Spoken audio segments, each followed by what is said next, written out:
Assalamualaikum warahmatullahi wabarakatuh. Halo anak-anak Abi yang soleh dan soleha. Apa kabar hari ini? Semoga kabarnya selalu sehat walafiat. Senang sekali kembali Abi Muslim dapat menghantarkan kalian di pelajaran Akidah Akhlak, pelajaran 10 Akhlak Tercela 2. Adapun materi pembahasan yang akan dipelajari adalah sifat kikir dan serakah dan kisah Qorun. Kikir merupakan salah satu sifat yang sangat tercela. Kikir yaitu sikap tidak mau berbagi dengan orang lain. Orang kikir memiliki harta tetapi tidak digunakan untuk kepentingan ibadah kepada Allah Subhanahu wa Ta'ala dan tidak mau membantu orang lain. Orang kikir tidak rela jika harta itu digunakan untuk kepentingan di jalan Allah dan membantu orang lain. Harta benda yang kita dapatkan bukanlah hasil dari usaha kita sendiri, melainkan ada orang lain yang ikut terlibat dalam proses mendapatkan harta itu. Oleh karena itu, kita tidak boleh merasa bahwa harta benda yang kita miliki adalah murni usaha kita sendiri. Islam mengajarkan bahwa harta benda serta apapun yang kita miliki adalah milik Allah yang diamanahkan kepada kita. Jadi, di dalam harta benda seseorang itu terdapat milik orang lain. Oleh karena itu, kita wajib mengeluarkan sebagian harta untuk membantu orang-orang yang membutuhkan. Orang kikir selalu merasa takut akan kehilangan harta yang dimilikinya. Ia curiga terhadap orang yang ada di sekitarnya. Ia beranggapan bahwa orang itu akan merebut hartanya, bahkan merasa ketakutan akan kehilangan harta itu sehingga tidak dapat tidur nyenyak. Serakah adalah salah satu penyakit hati, yaitu sifat selalu menginginkan sesuatu yang lebih banyak, walau harus mengorbankan orang lain. Orang serakah tidak peduli apakah cara yang ditempuh dibenarkan oleh agama atau tidak.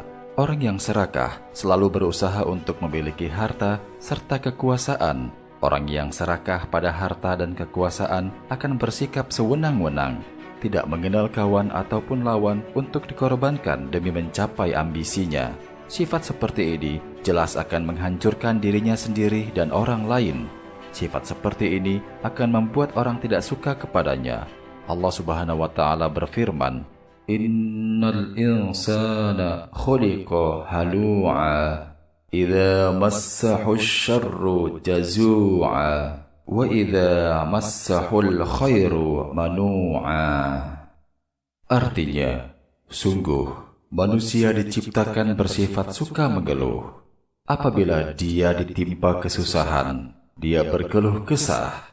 Dan apabila mendapat kebaikan harta, dia jadi kikir. Quran Surat Al-Ma'arij ayat 19-21. B. Kisah Qorun. Pada zaman Nabi Musa alaihissalam, hidup seorang bernama Qorun. Qorun adalah keturunan Bani Israel. Ia dilahirkan di Mesir. Pada mulanya, Qorun adalah pengikut Nabi Musa alaihissalam yang taat beribadah. Setelah hartanya bertambah banyak, ia mulai malas beribadah. Pada saat hartanya semakin berlimpah, Qorun pun melupakan Tuhannya, bahkan menentang Nabi Musa alaihissalam.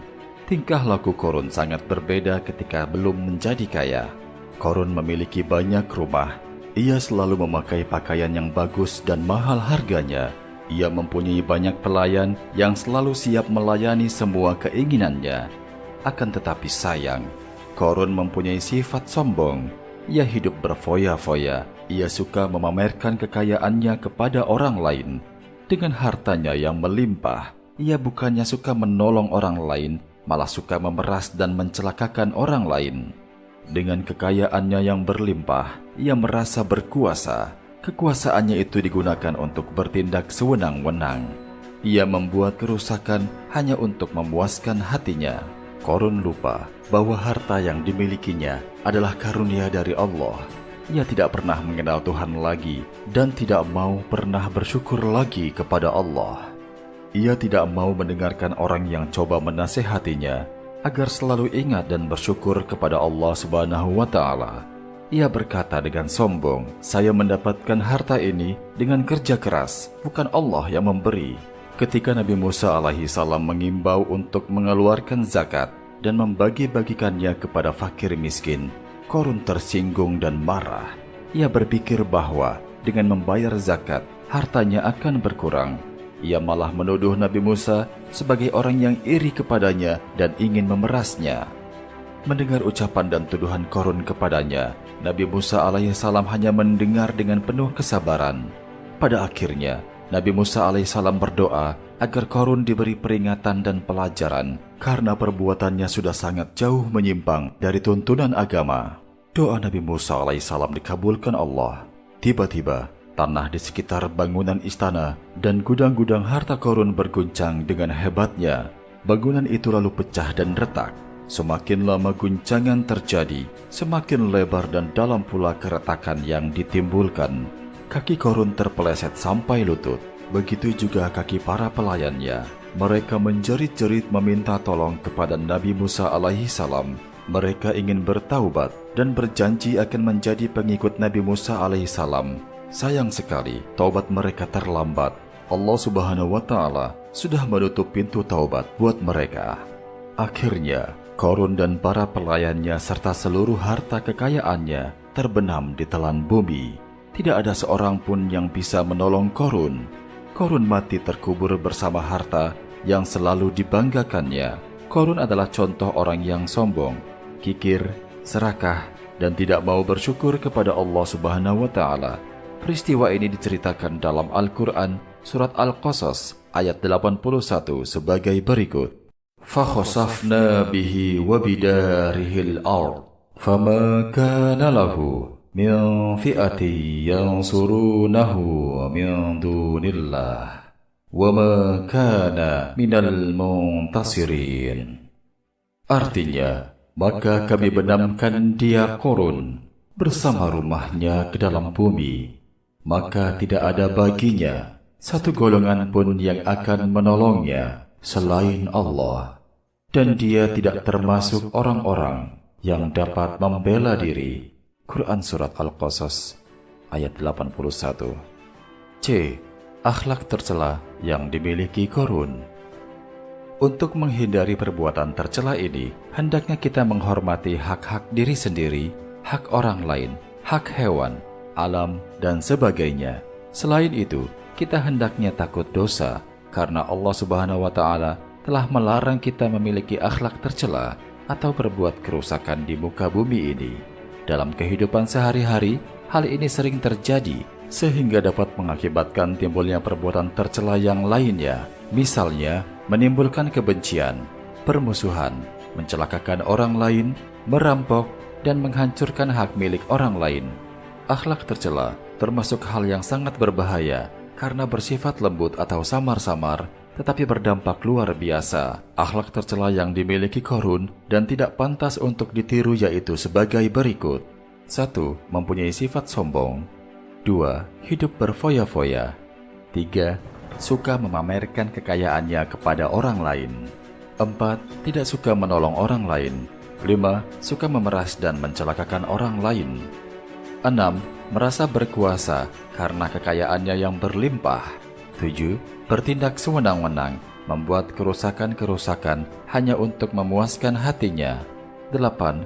Bersifat cepat tersinggung dan cepat marah. 9. Tidak suka beramal atau bersodakoh.